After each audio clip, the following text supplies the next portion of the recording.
saudara, apa kabar? Saya berharap bahwa penyertaan kasih setia Tuhan menyertai kita sekalian dimanapun kita berada saat ini. Dan mari kita merenungkan kebenaran firman Tuhan kembali dan siapkan hati kita pada saat ini untuk kita boleh mendengar kebenaran firman Tuhan. Namun sebelumnya mari kita sama-sama satukan hati kita berdoa. Tuhan Yesus, terima kasih kembali kami boleh datang Tuhan di dalam kondisi pandemi COVID-19. Terima kasih untuk ibadah yang Tuhan masih izinkan kami boleh nikmati. Berfirmanlah Tuhan dengan bahasa yang sederhana, supaya saat ini dimanapun kami berada mendengarkan kebenaran firman Tuhan, kami dikenyangkan, kami dibuat mengerti oleh firman Tuhan, supaya setiap firman Tuhan yang keluar ini menjadi berkat, menjadi rema buat setiap kami yang mendengarkannya. Berfirmanlah Tuhan, kami siap diberkati Tuhan. Di dalam nama Tuhan Yesus kami berdoa. Amin. Baik, saudara yang kasih Tuhan, saya berharap saudara sudah menyanyikan puji-pujian ya, bersuka cita dimanapun kita berada. Tidak perlu kita khawatir kita harus di gereja, di rumah, atau kita di toilet pun kita bisa memuji Tuhan. Amin. Dan pagi hari ini saya coba akan membawa satu kebenaran firman Tuhan, yaitu kunci jawaban doa. Nah, hari ini kita semua kepengen kalau berdoa itu dijawab. Saya bacakan dulu ayatnya. Hari ini terambil dari Mazmur pasal yang ke-18. Ayat 7, 10, dan 11. Saya bacakan supaya cepat. Demikian firman Tuhan. Ketika aku dalam kesesakan, aku berseru kepada Tuhan. Kepada Allahku, aku berteriak minta tolong. Ia mendengar suaraku dari baitnya. Teriakku minta tolong kepadanya sampai ke telingamu. Lalu ayat selanjutnya, ayat 10 dan 11. Ia menakutkan langit lalu turun. Kekelaman ada di bawah kakinya. Ia mengendarai keruk lalu terbang dan melayang di atas sayap angin. Lalu bagian ayat yang lain itu ayat yang ke-17 dan 18. Ia menjangkau dari tempat tinggi, mengambil aku, menarik aku dari banjir. Ia melepaskan aku dari musuhku yang gagah dan dari orang-orang yang membenci aku, karena mereka terlalu kuat. Membaca ayat-ayat tersebut, teringat gak kita ketika masih kecil? Saya ingat waktu kecil begini. Ingat kita punya superhero kan ya? Yang saya mau ceritakan begini supaya kita paham di awal, bahwa Daud ini ketika dia berdoa, ketika dia berseru kepada Tuhan, maka Tuhan turun tangan. Ayat yang kita baca menunjukkan bagaimana ketika Daud berseru, ketika Daud berdoa, maka Tuhan turun dari tahta, menghalau musuh-musuh Daud, menghalau musuh-musuh bangsa Israel, menaklukkan mereka, menolong mereka. Luar biasa, langsung. Dan hari ini ketika saya hubungkan dengan pengalaman masa lalu masih kecil, saya teringat ketika dulu masih kecil, wah itu senang banget baca komik. Wah kalau udah baca komik itu ya, mertua lewat, masih kecil belum ada mertua ya, mama lewat, papa lewat, sebodo amat. Ya kenapa? Asik baca komik. Dulu saya masih ingat kalau komik lokal itu adalah Gundala Putra Petir. Ya kan? Saya kata bapak ibu pernah membaca enggak? Saya baca itu. Lalu ketika ada komik Superman, waduh, itu bacanya dipinjemin dari saudara kan ya, karena mahal, terbatas edisinya. Seneng banget, bisa baca Spider-Man, wah luar biasa. Saya teringat banget tuh, sampai terbayang-bayang lagi tidur, bayangin seolah-olah saya jadi Superman ya, jadi Batman ya. Bayangin Batman di kota Gotham kan. Lalu ketika masyarakat di kota itu sedang mengalami kesusahan, ada penjahat atau butuh bantuan, maka menyala sinar dipancarkan ke langit-langit. Logonya pelawar itu, Batman. Batman datang. Ya, kalau bicara tentang Superman, telinganya tajam banget. Ada orang berteriak, tolong, dijambret begitu. Superman datang, dia my hero. Penuh waktu, yang ditolong tidak menyangka-nyangka bahwa dia akan ditolong. Kebayang nggak? Kita kepengen tuh bisa jadi superhero, atau kita mengharapkan hari ini ada superhero. Ya, hari ini superhero-nya beda. Avenger ada Hulk, ada Thor, bukan Thor lalu, tapi Thor. Ada yang lain-lain, Avenger dan timnya itu. Ya, saya yakin mungkin sebagian besar kita sempat nonton ya di Exiswer atau yang lain. Tapi yang menariknya adalah waktu kita membayangkan kita perlu superhero hari ini, sesungguhnya Daud sudah punya superhero jauh sebelum kita mengalami hari ini. Bayangkan superhero sesungguhnya adalah Tuhan sendiri. Ketika Daud berdoa, Daud bergumul, Daud berseru, Tuhan datang langsung. Pertanyaan hari ini adalah, apa yang menjadi kunci kuasa doa yang begitu powerful yang dilakukan oleh Daud? Nah, hari saya mencoba mengupas ini. Apa alasan doa Daud dijawab? Prinsip ini penting sekali ketika saya juga mengalami. Kalau kita berdoa hari ini, kita lagi sakit karena berdoa, Tuhan tolong saya, kita berharap begitu amin sembuh.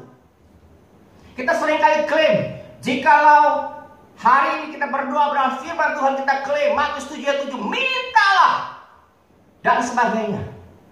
Tapi seringkali kalau kita boleh melihat, ada begitu banyak anak-anak Tuhan termasuk saya di dalamnya, mengiring Tuhan, banyak pengalaman atau cerita pahit mengikut Tuhan. Dan kita kan seringkali kecewa sama Tuhan. Kenapa? Karena Tuhan tidak tolong kita. Karena Tuhan tidak jawab doa kita. Sepertinya Tuhan hening. Seperti Tuhan tidak menjawab. Kita sudah berdoa bersimpu, berdoa sungguh-sungguh, tapi Tuhan sepertinya tidak mau menjawab doa kita. Ada apa sesungguhnya? Dan itulah mengapa banyak anak Tuhan akhirnya menjadi kecewa ikut Tuhan. Dan dia berkata, buat apa ikut Tuhan? Kenapa Tuhan izinkan penderitaan ini? Kenapa Tuhan ambil anakku? Kenapa Tuhan ambil istriku? Kenapa Tuhan ambil suamimu? Saya kenal saudara-saudara, teman-teman dekat sepelayanan. Bagaimana orang-orang yang mereka cintai, orang-orang yang mereka kasih, Tuhan panggil pulang. Sejenak mereka pun tidak bisa menerima fakta ini. Mengapa Tuhan ambil? Mengapa Tuhan izinkan peristiwa yang terjadi? Seringkali banyak hal yang kita tidak bisa menjawabnya. Dan hari ini, pemahaman kita yang seringkali keliru. Seringkali kita menjadikan Tuhan itu sebagai pembantu kita. Tanda kutip. Apa yang kita perlu, apa yang kita mau. Kalau lagi butuh, kita panggil dia. Kalau lagi gak butuh, Tuhan nomor 2. Hari ini kita mendapatkan jawaban. Apa alasannya doa seorang Daud dijawab? Ada satu prinsip yang sangat penting dari Mazmur 18 ini adalah bahwa Daud mendapat jawaban dari seruan doanya kepada Tuhan karena Tuhan membalas kepadaku sesuai dengan kebenaranku, sesuai dengan kesucian tanganku di depan matanya. Kalau kita baca dari ayat yang ke-19 sampai 26 ini sangat jelas.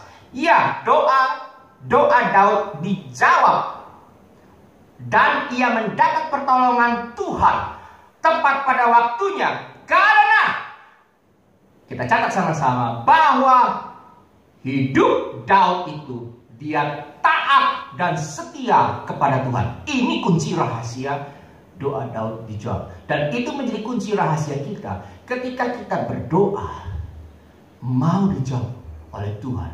Kita harus introspeksi, periksa diri kita masing-masing. Sudahkah kita hidup taat dan setia kepada Tuhan? Kalau tidak, seringkali ketidaktaatan kita, doa-doa kita tidak dijawab oleh Tuhan. Dan seringkali membuat akhirnya kita menjadi kecewa. Jadi poin yang saya mau sampaikan pada kesempatan ini adalah, sebelum kita mengajukan permohonan, penyembahan dan pertobatan itu mendahului permohonan doa saudara. Hari ini kalau kita punya persoalan pribadi, ada dosa yang menghantui, yang menghalangi saudara dan saya, bereskan itu. Baru kita masuk dengan permohonan doa. Saya bacakan lagi bagian yang lain dalam Mazmur 18 ayat 26 dan 27. Terhadap orang-orang yang setia engkau berlaku setia.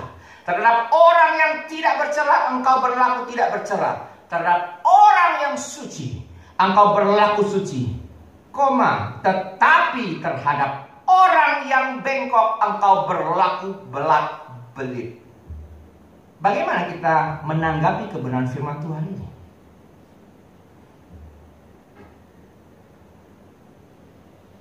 Pandangan Tuhan kepada kita sebagai orang percaya bahwa Tuhan mengasihi anak-anaknya.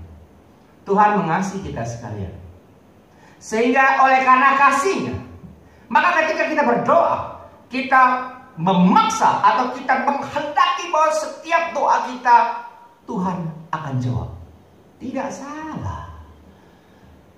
Kita berdoa demikian dan kita mengharapkan demikian. Yang jadi persoalan adalah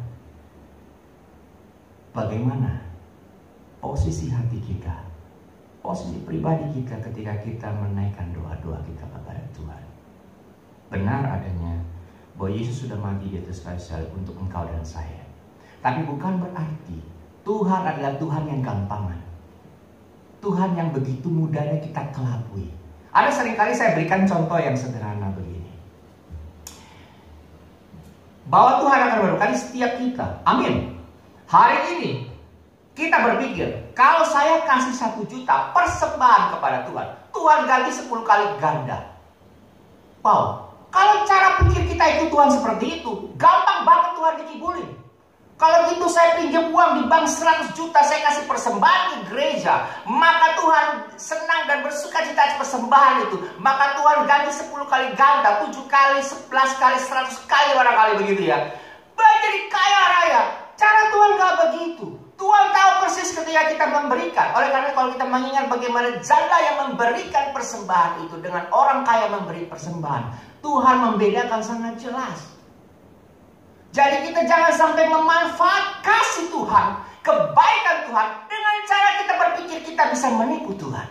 Ini adalah satu pemikiran banyak anak Tuhan hari ini. Ketika dia ikut Tuhan, dia berpikir gampang aja. Tuhan gak bisa disokok dengan cara demikian. Dan itu tidak mungkin. Dan satu bagian yang kita harus melihat adalah bahwa Tuhan itu benci dengan dosa. Bahkan kalau kita berkata begini, banyak orang berpikir begini, sudahlah, hari ini kalau saya nipu-nipu sedikit, saya curi-curi, saya korupsi dan lain segala macam bentuk-bentuk, orang suka berkata dosa-dosa remeh-remeh. Tidak ada dosa yang remeh. Apapun itu tetap kategorinya dosa, jahat di mata Tuhan. Kalau kita kembali kepada Adam dan Hawa, saya boleh mengambil cerita atau kisah bagaimana kejatuhan Adam dan Hawa. Cuma sederhana aja kan? Cuma makan buah pengetahuan yang baik dan yang jahat. Dan makan juga gak berkali-kali, sekali. Tapi 1 kali cukup bagi Tuhan. Dan dampak itu kita nikmati. Dampak dari dosa sampai hari ini kita harus tanggung. Tapi kita bersyukur puji Tuhan ketika dosa datang kepada manusia pertama, maka Tuhan berinisiatif. Karena manusia berharga di mata Tuhan, maka Tuhan harus menghadapi fase dia harus turun ke dalam dunia ini, dia harus mati. Jadi salib dia mati, dia bangkit, pergi saudara menyediakan tempat buat engkau dan saya, supaya iman kita yang kepada Kristus memiliki pengharapan, punya hope yang pasti. Dari sana kita bisa iring Tuhan. Dan kalau hari ini kita mengikut Tuhan sungguh-sungguh, maka kita bisa melihat bagian lain firman Tuhan yang saya bacakan dari Yesaya 59 ayat 1-2. Sesungguhnya tangan Tuhan tidak kurang panjang untuk menyelamatkan, dan pendengarannya tidak kurang tajam untuk mendengar. Tetapi yang merupakan pemisah antara kamu dan Allahmu ialah segala kejahatanmu. Dan yang membuat dia menyembunyikan diri terhadap kamu sehingga ia tidak mendengar ialah segala dosamu. Itu mengapa kita melihat bagaimana seorang Daud mengerti dengan sangat jelas bahwa dia berdoa kepada Tuhan, dia tahu posisinya, dan dia tahu siapa Tuhan Allah yang dia sembah. Oleh karena itu Tuhan tidak sungkan-sungkan langsung datang menolong dan menghampiri Daud dan menjawab setiap pergumulan persoalan hidup yang dialami oleh Daud. Jadi hari ini kita mau belajar juga poin yang lain adalah motivasi kita ikut Tuhan itu juga harus benar. Kalau motivasi kita salah, celakalah kita ikut Tuhan. Saya sudah berikan contoh tadi di awal bahwa kalau kita datang menyembah Tuhan, beribadah lalu hati kita digerakkan Tuhan, lalu kita memberikan persembahan, itu murni kerinduan kita yang paling dalam sebagai anak Tuhan, sebagai bukti ucapan syukur kita atas berkat-berkat Tuhan, pertolongan Tuhan. Di dalam kondisi apapun, kita merasakan bagaimana Tuhan campur tangan dalam setiap hidup kita. Dan dari situ, hati kita mengeluarkan buahnya. Dan kita memberikan dengan penuh sukacita. Dan itu fokus kepada Tuhan. Motivasi ikut Tuhan dengan benar. Jadi jangan sampai kita ikut Tuhan, itu kita mancing. Seolah kita kasih pancingan. Ingat kalau kita mau mancing hari ini, ya di tengah laut mancing ikan, nggak mungkin kita kasih ikan cerek, saudara. Mancing di tengah laut itu nggak mungkin. Yang harus ada pancingannya, baru bisa ditangkap. Dan jangan pernah berpikir dengan cara sama kita mengeluarkan sedikit teori ekonomi, ya, berikan persembahyan sedikit, aktif sedikit di gereja, itu doa sedikit, persembahan sedikit, sebuah serba sedikit begitu ya. Lalu mengharapkan 7 kali lipat diberkati Tuhan. Motivasi kita jelas salah hari ini. Dan itu tidak heran begitu banyak anak-anak Tuhan akhirnya kecewa ikut Tuhan. Karena dia berpikir bahwa kalau ikut Tuhan itu berkat melimpah. Dan Tuhan begitu gampangnya memberkati setiap orang. Sidang jemaat, saudara-saudara dikasih Tuhan, motivasi ini perlu kita perhatikan baik-baik dalam mengikut Tuhan. Dan kunci jawaban doa oleh Daud ini adalah bicara tentang diri kita. Perspektif kita harus benar di hadapan Tuhan. Mari kita mulai hari ini supaya kita datang sama Tuhan, sujud menyembah Dia. Maka saudara, kita memohon pertolongan Tuhan, minta ampun sama Tuhan. Hari ini adalah momen yang paling tepat menurut saya untuk kita semua di rumah. Saya menjadi sangat khawatir kalau pandemi ini berkepanjangan. Kenapa? Ada orang hari ini berkata, oh puji Tuhan, karena dengan COVID-19 ini kita di rumah menjadi lebih dekat sama Tuhan. Siapa bilang? Tidak sedikit yang orang bilang mati gaya. Akhirnya justru tidak memanfaatkan kesempatan ini untuk datang sujud menyembah Tuhan. Kalau hari ini saudara dan saya ingin setiap doa pergumulan kita, persoalan hidup kita, Tuhan mau jawab. Tanyalah sama diri kita pribadi hari ini. Sudahkah saya di dalam mengikut Tuhan punya motivasi yang benar? Kalau sudah, tanya lagi pertanyaan kedua. Sebelum saya memohon permohonan kepada Tuhan, sudahkah engkau beres sama Tuhan atas segala dosa dan kesalahan yang engkau perbuat? Kalau engkau sudah minta ampun, datang di bawah kaki Tuhan, sembah Dia, minta ampun, maka Tuhan akan memulihkan engkau dan saya. Dan ketika engkau memulai permohonan doa, maka engkau melihat sebagaimana superhero Daud dilawat Tuhan. Saudara mau dilawat Tuhan hari ini? Saya tidak tahu pergumulan saudara sekalian, tapi kalau saudara hari ini memutuskan, Tuhan, saya mau rindu pagi hari ini dipakai Tuhan. Saya rindu Tuhan membereskan hal-hal yang belum beres kepada engkau hari ini, supaya hidup saya boleh dipulihkan Tuhan. Dan setiap pergumulan doa saya dijawab Tuhan. Mari kita sama-sama berdoa kepada Tuhan. Tuhan Yesus memberkati kita. Sekalian kita berdoa. Bapa dalam surga, terima kasih Tuhan. Tuhan masih izinkan mendengar kebenaran firman Tuhan. Dan biarlah firman Tuhan ini menjadi berkat dimanapun kami berada. Berbicaralah Tuhan, Roh Kudus menyempurnakan firman Tuhan. Buat kami mengerti isi firman Tuhan, supaya kami boleh mengerti saat ini Tuhan, ada dosa yang sering menghalangi kami dan kami tidak menyadari bahwa itu membuat Tuhan terasa jauh dan membuat Tuhan tidak menjawab doa-doa kami. Kami menyadari bagaimana Daud Tuhan dijawab Tuhan, didengar oleh Tuhan. Itu kerinduan kami Tuhan ketika kami menghadapi stres, pergumulan hidup, sakit, penyakit, ditinggal oleh keluarga, oleh orang-orang yang kami kasihi. Kami belum siap menghadapi itu semua. Namun Tuhan Yesus Roh Kudus memampukan kami, sehingga setiap doa-doa kami Tuhan menyenangkan hati Tuhan dan sesuai seturut kehendak Tuhan. Terima kasih Tuhan untuk semua kebaikan Tuhan, dan setiap orang yang mendengar firman Tuhan diberkati Tuhan. Sidang jemaat dikasih Tuhan, terimalah berkat Tuhan pagi hari ini. Kiranya kasih daripada Allah Bapa, anugerah dan damai sejahtera daripada Tuhan kita Yesus Kristus, dan penyertaan dengan Roh Kudus menyertai saudara mulai hari ini sampai Tuhan datang yang kedua kalinya. Haleluya. Amin.